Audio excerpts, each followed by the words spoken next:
Hey, this is the layout I used in the city where I had no mass transportation and 400,000 people, with everything self-sufficient, meaning no buying power from someone else or buying sewage from someone else, kind of stuff.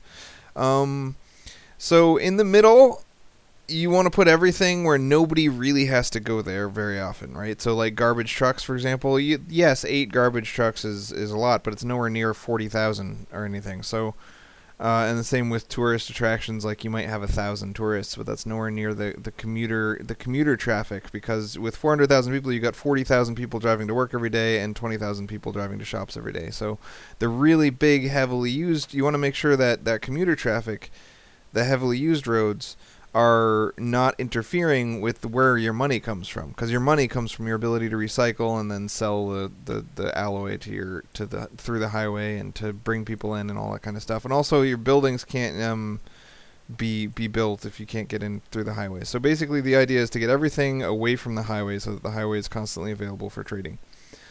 So schools and services are along the edge, police and fire. And that means that they're really gonna heavily traffic this route and this route. Whereas the people who want to drive to work are gonna really clog up this route. And whoop! I'm going to work, right? And if he wants to get to work, he's going over here, right? So this is the heavily trafficked work lane over here on the sides. And if you're coming in from the highway, there's never going to be a reason to use that lane, because it's always quicker to use this internal lane right here. So it's important to have a freight depot with your industry, because in order for your industry to be successful, it has to ship its freight out to the houses. To the commercial. But because we're mixing our commercial and our housing together, that means that the shipping trucks are going to try to use the exact same lane as the commuters. And like I said, the commuter traffic is going to completely block off those roads. So if you're trying to ship freight along the same roads as your as the same route as you're commuting, then that's not going to work out. So you put a freight depot up with your industry, and then the freight magically teleports from the depot to the stores without any need to be shipped, which is crazy important and not something that I think everyone understands. And finally, some of these blocks are too big. Like, you can't actually fit an entire block in here, so we have little side streets, right? And it's important never to make your side streets vertical, because if you put a side street right here and you build a bunch of houses along it, then this guy who wants to get to work is going to say, oh, there's the shortest path right here along the side street. So you want to always make sure that a side street is not your shortest path. So how do we make sure that a side street isn't our shortest path? L-shaped side streets, right? All right, there we go. Okay, so side streets. Sorry. For example, if you create a side street here and this guy wants to get to the highway, then the shortest route is now through your side street, and that ruins your life. So if you make a side street like this and this guy wants to get to the highway, it's the new side street has no effect on his shortest route, right? And even if he wants to get all the way diagonally across the map, it's still quicker to go like this than to take your side street. So it's not going to create a new shortest path to anywhere except for your police to use, like your services going specifically to like right there or something.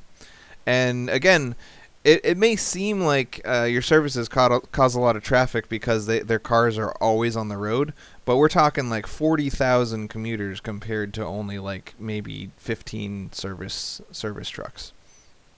So it's always better to just have your side streets be shortest route only for them.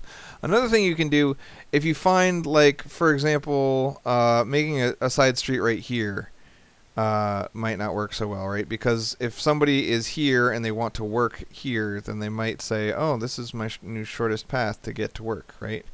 So you got to be careful in the center, it's okay to make little horizontal side streets, but over here you just got to always think about, okay, I got a big mass of people down here and they all want to get up here. Some of them diagonally. Will this new side street affect that? So when you get to a house, to trying to make side streets along a route like this that's heavily trafficked on both sides, and you know that creating a side street would just get overrun by traffic, or you create one and see how it goes, and if it does get overrun by traffic, it's tempting to do stuff like this, where you connect it, but you don't connect it to the other road. But that creates the situation where the way the agent AI works, when somebody's done with work, they want to go home, but they don't want to go back to the house they came from. They want to go to the nearest unfilled house. So first thing they're going to do is everyone who works here is going to go to the closest house. When you created this new side street, the closest house is now along this side street. So then they all get to that house, and now it's filled up. So now they have to go to the second closest house. But because this side street has a dead end, they just make a U-turn and come back and go back down here. And that creates this little loopy U-turn usage where this street has a lot of people going in and out. And every time somebody intersects with a very heavily trafficked, like this is really heavily trafficked, intersects with a heavily trafficked road, it kind of screws you up.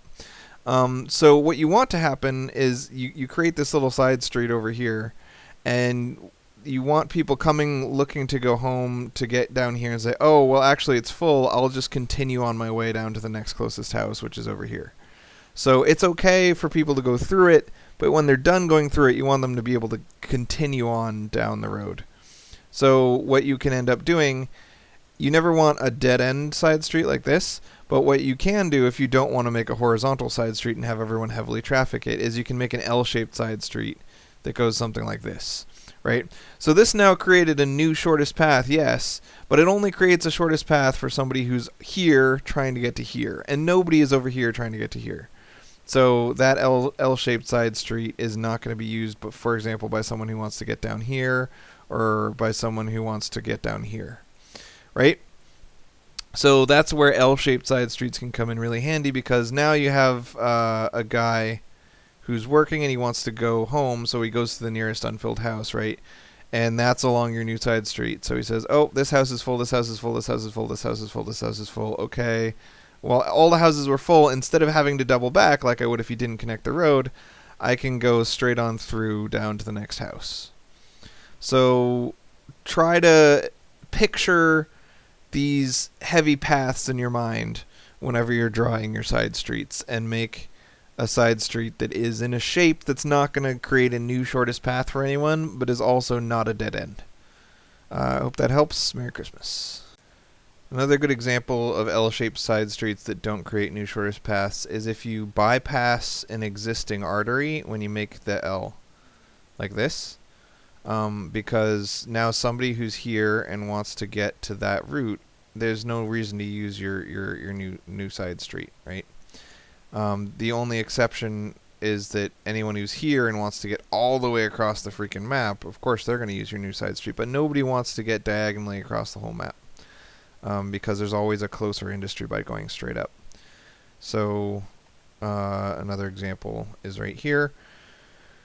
And another example would be like this. If you create a side street like that, then it's not the shortest path to anywhere.